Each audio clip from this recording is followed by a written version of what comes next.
परिसर अभ्यास भाग 1 या विषयामध्ये असणारे प्रयोग आपल्याला पाहायचे। आता एक साधा प्रयोग आपण बघणार आहे, त्याला साहित्य पण जास्त लागत नाही। ग्लास घेतलाय, ग्लास मध्ये पाणी भरलेलं आहे आणि एक कार्ड शीटचा पेपर घेतलेला आहे। बघा, ग्लास, त्याच्यामध्ये पाणी आणि कार्ड शीटचा पेपर, एवढं तीनच वस्तू इथं, ग्लास, पाणी आणि कार्ड शीटचा पेपर।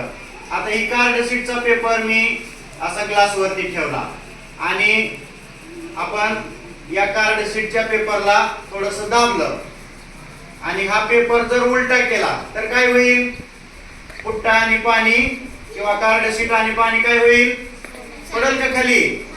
नाही पडणार का? बघू ना, पडतंय का बघू।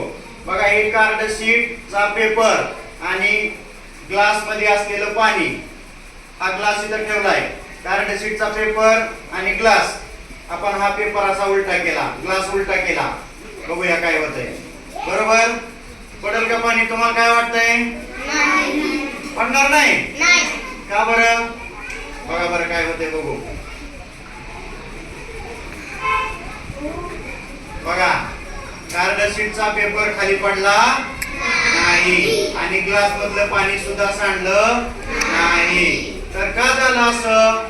तरी लिहिलंय, काचेच्या आतील पाण्याच्या वजनापेक्षा कार्डवर खालून येणारा हवेचा दाब जास्त असतो, त्यामुळे ग्लास मधलं पाणी खाली सांडलं नाही। बरोबर, बघा, कार्डवर खालून येणारा हवेचा दाब जास्त असतो